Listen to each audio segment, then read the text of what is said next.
Hello, my name is Anna Fausta and I have been asked by my students at the University of Bremen to explain them the OMNeT TicToc tutorial number 13 line by line. So let's go. I have prepared here already the project which we need for that with the 4 files which should be there inside. I assume that you already know how to create a project and which files actually belong to there. This is usually the NAD file, the ini file, the cc file at least, and in this case we have also a message file. However, before we go into the code itself and to explain what it does and how it does it, it's important to understand what it's supposed to do. In this case, we would like to create some sort of a random topology consisting only of 6 nodes, where the connections between them are not that actually important. It's maybe important that they're quite random and they're not in a ring or they're not in a line.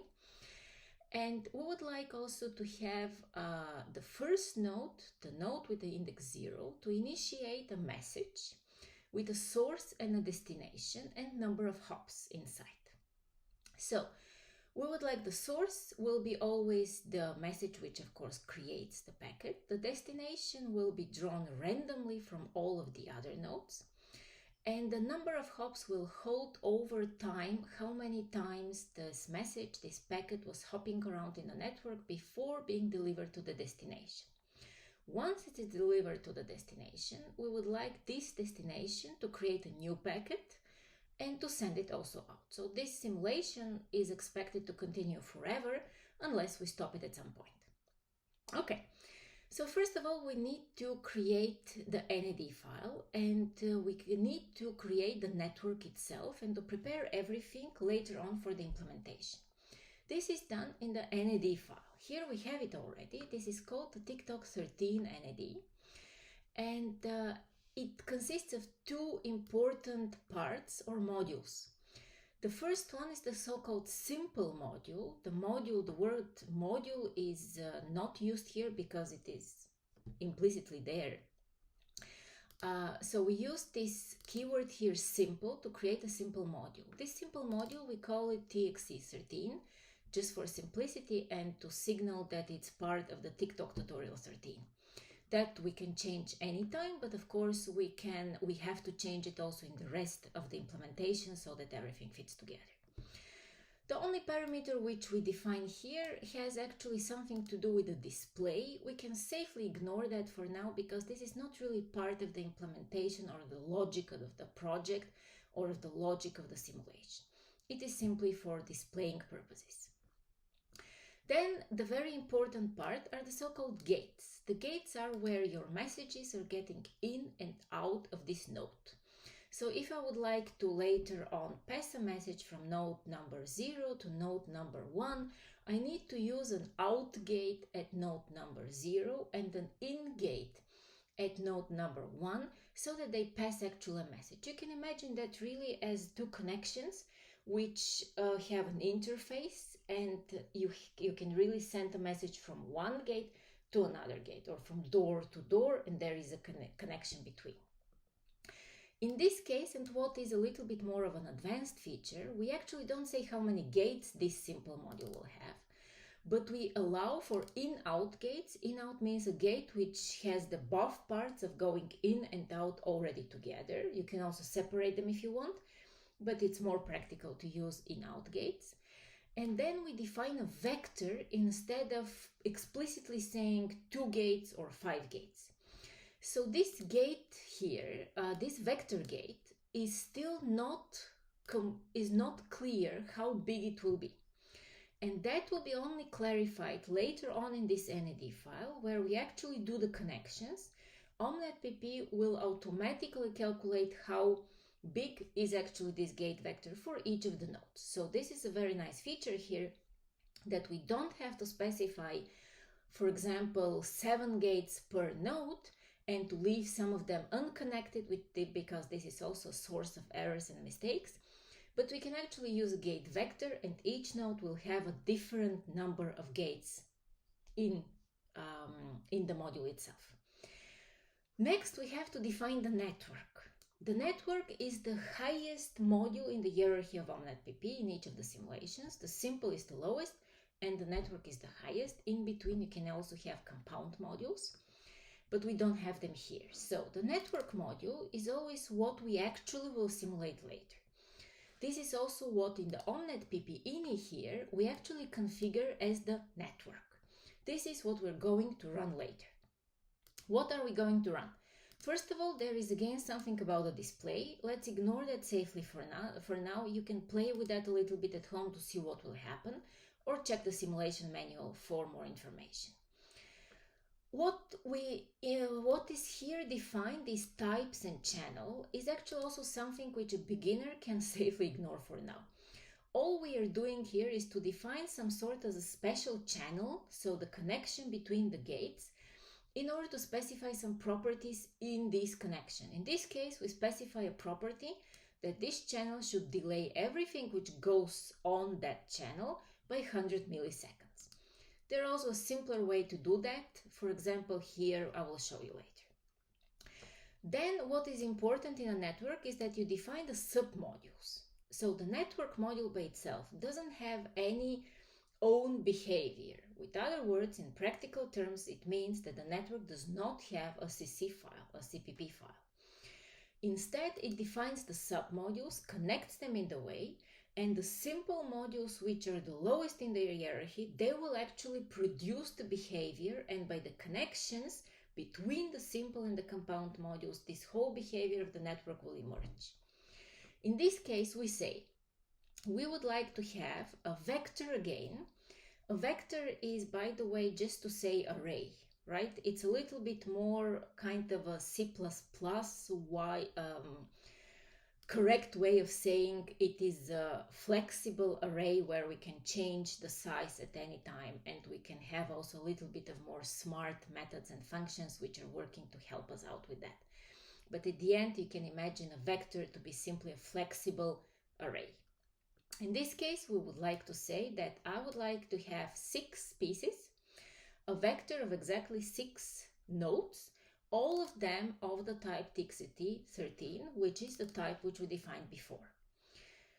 That's all. We have now the vector array, and now the connections are still there, still to be done. The connections are between the simple modules, so which TXC13 is connected to which. I will call them nodes for simplicity. So they're called TIC0 to TIC5 because we have a vector and C++ starts counting from 0. So what is tricky here in this declaration or in this connection definition is this plus plus. Typically, the channel here, again, you can ignore it. You can also make it in brackets and say simply delays 100 milliseconds, exactly as we do that in the earlier TicToc tutorials. Here we use the channel. It's actually exactly the same in terms of the functionality later. It is just to show you that this is also possible, and these channels here can be much more complex than just saying what is the delay. What is now tricky is really this gate plus plus.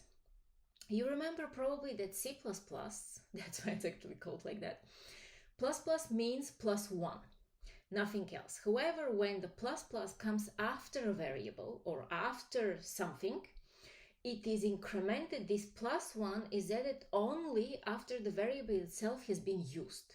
So you first use this variable, in this case, for example, TIC0 gate, which will be this vector here. First you use it and then you increment the gate. So what happens here is that the first gate of TIC0 is connected to the first gate of TIC1, and then both gate vectors get incremented. With other words, before they were just 0 big, now they're 1 big. Okay, and now you know, so okay, this exactly the same happens also here. However, by using this plus plus, TIC1, for example, automatically increments further. As many times as we use TIC1 will get more and more gates. Okay, so here at the end, if we turn here to design, unfortunately, we don't really see the connections correctly. We will see them only when we run this project. So let's do that actually and run the project and see whether we got the connections correct. Here we have our project. It has been started, and you see that exactly as we are expecting, tick1 will have now 3 different connections because we were using it in those connections 3 times, and the gate was automatically incremented for us. The gate vector was incremented for us automatically. Let's go back now to our source. What do we have else? In the OMNeT PPINI, honestly, there is nothing really interesting this time. We are not setting up any parameters, we're not changing anything. We only configure that the network which we would like to run is number TicToc 13. So this is not really interesting. However, what is interesting is the TicToc 13 message. OMNeT PP is giving you the possibility to define your own messages. The normal C message type of OMNeT only gives you the possibility to put some sort of a name in this message, and that's it. However, very often, especially in networking and telecommunications, you would like to actually put a lot of information in this message. Sometimes it's enough to say just message. Sometimes you would like to have even a payload, you would like to have a header, you would like to have some compressed data. It might actually get really large and complex. For that, you're using exactly this possibility here of how to create your own messages. And so that it's not too much of a fuss for you to create those messages with all of that inheritances and so on and so forth, OMNeT is giving you the possibility to use the keyword message in an MCG file which you create from hand or simply here from the project creator, and you give it a name which you would like. This is the class name later on of the message which you created. In our case, we call it the TicToc message 13 because it corresponds a little bit to our tutorial 13. And we would like to have a source, we would like to have a destination, and we would like to have a cop count, which is always initialized to 0 if we don't do anything else. You see that this is a pretty simple format. You can check the simulation manual if you're interested what else can be there. It can be really almost anything, from a single int value, through strings, through booleans, through hop counts, everything possible, through really large data sets. So, what is really important here for these messages is that once you compile your project, there will be a new file which is called with exactly the same name as your message class and with the M here, H and CC. If you open them, you see that they're actually quite complex.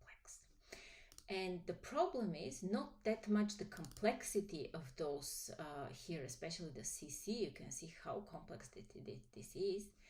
The problem is that many people, especially beginners, try to change something here directly because they believe the behavior of the message has to be here.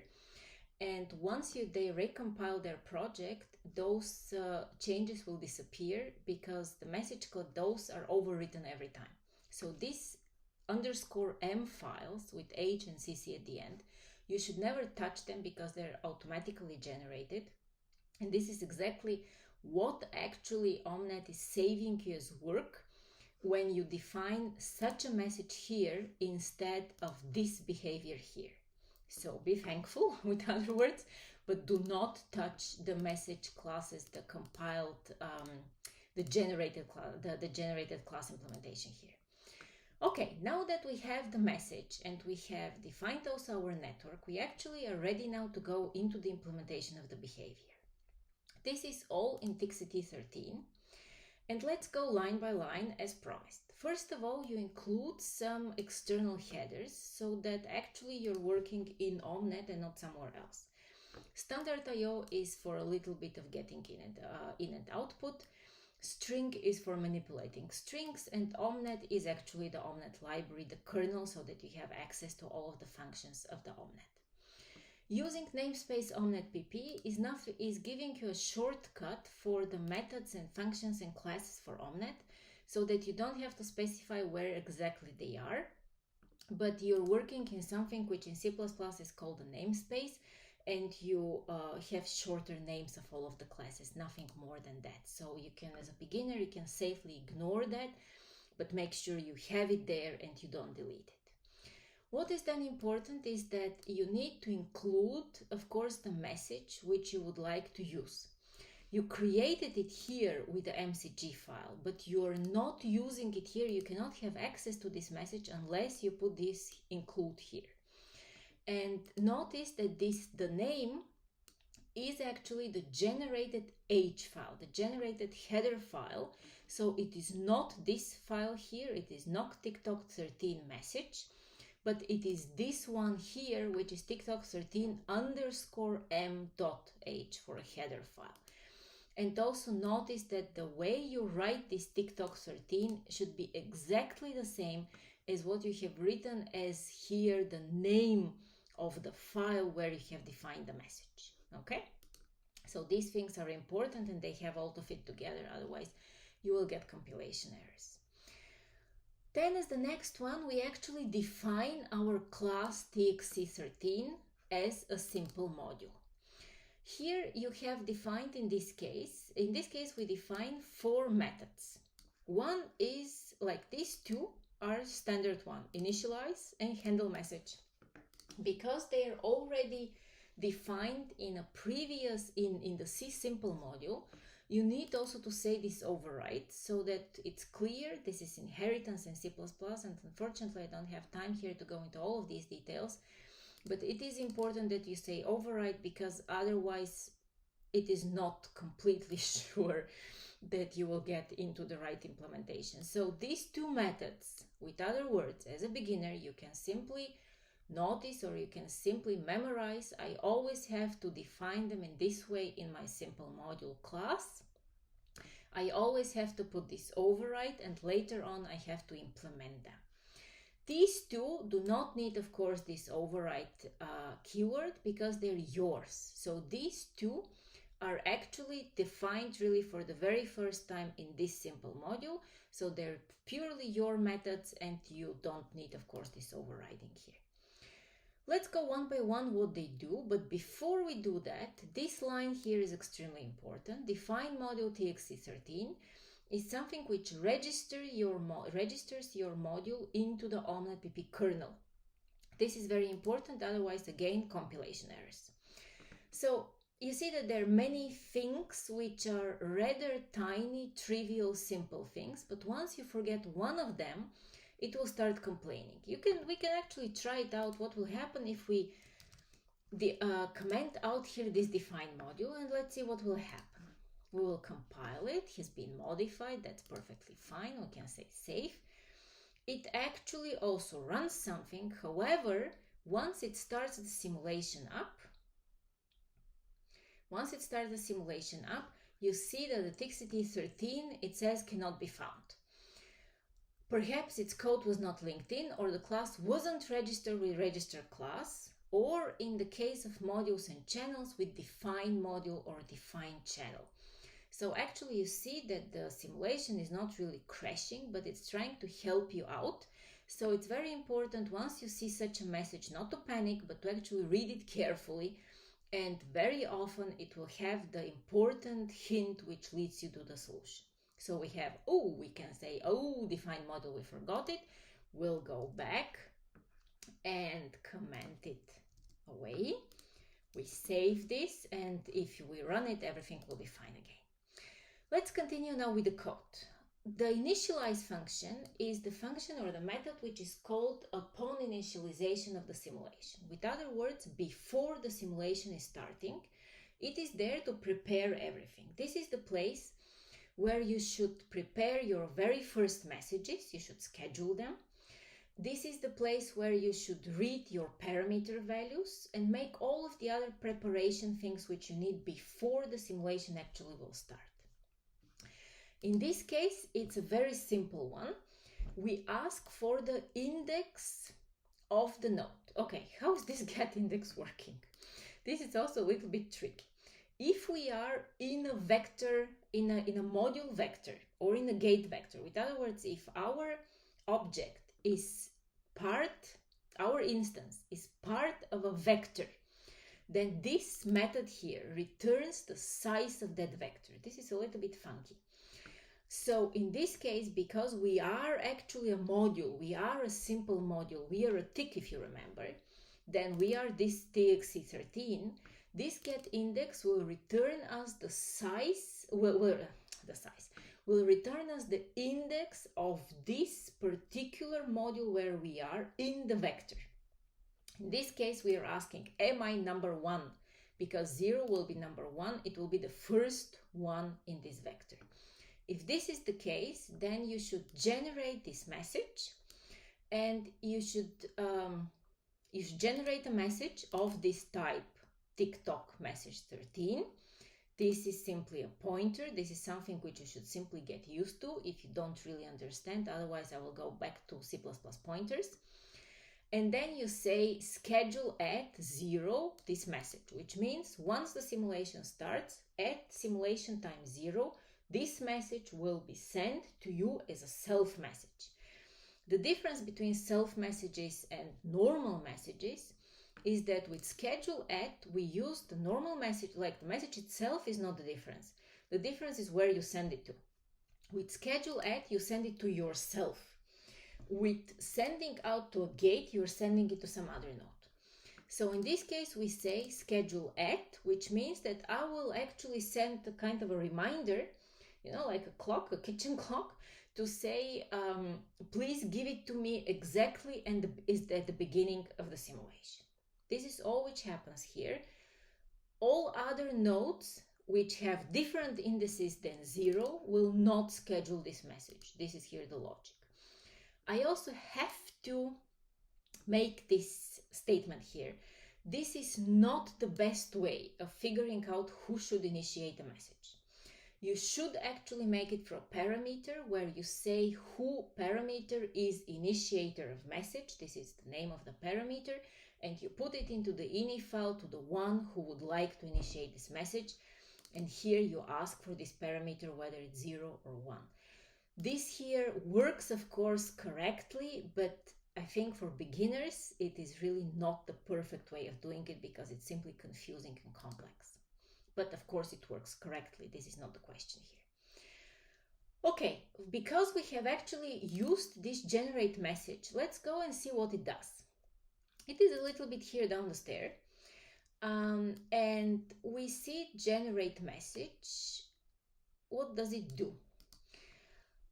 Okay, first of all, here, it sets first the source. You know already what getIndex is doing, so I'm putting my index as the source of this message. That's perfectly fine. Then I have to decide what is the destination of this message. For that, I get the full vector size of my vector of nodes, so that will return 6 in this case. And then I will decide, I will throw a dice between 0 and n-2.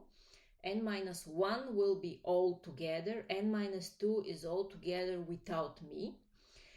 And I just throw a dice and I say if the destination is bigger or the same as the source, just change it a little bit. With other words, if I put the destination as something which is above the source, then I have to change it. Okay, then I put some sort of a name to this message, which will be tick, then the source and the destination, so that I know I can see it later on in the event log to whom it's actually this message destined, so that it's a little bit easier for debugging. But at the end, this is a debugging thing here. And then I create actually a message of this type, TicToc message 13, with this message name, which I just have created here. I set the source, I set the destination, and I return this object to who called it. That was this guy here in Initialize. So generate message will generate now this object with the source, with the destination, and so on. The number of hops is already initialized to 0 by default. You have put it here, here it is. And then I'm ready with generation of this message. Not a big deal, but it's a little bit tricky how exactly you compute the source and the destination. Okay, then I have handle message. Handle message is where all of the messages end up with. So whether there's have been scheduled as self messages, which schedule at, or they're coming from a gate, they all end up here. So this is the message which I just received from somewhere. I don't know what is the time. I don't know where they came from. So first of all, I have to figure out what kind of a message is that. In this case, because I have written the rest of the code, I can guess, of course, that the only message which I'm sending somewhere is actually of type TicToc message 13. So I can make a check and cast, and this will throw me an error if something is wrong here. So I can use that. Everything will be fine. Everything will be safe. And now I can work with this TT message as it is a TicToc message 13. This is again a C++ and inheritance thing. So if you're unsure what is exactly going on here, you really have to go back to principles of object-oriented programming with C++. However, just here in short, message is of type C message, so I don't have access to source destination number of hops. Once I cast it to a TicToc message 13, now I have access through this pointer to the fields of number of hops, source, and destination. Now I can work with them. I can say, if the destination of this message, which I just received, is the same as my index, then message arrived. I write a little bit of an event log.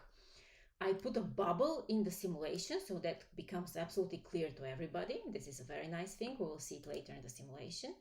And I simply delete this message. I don't need it anymore. Then however, I should generate another one. This is what we said we would like the project actually to do. So I say again in the event log, I will now generate one. I generate one again with this generate message. I put again a little bit of event log, and I say forward the message. Okay. What happens if I'm not the destination of this message? I simply say forward. So what does the forward message actually do? Let's go and see.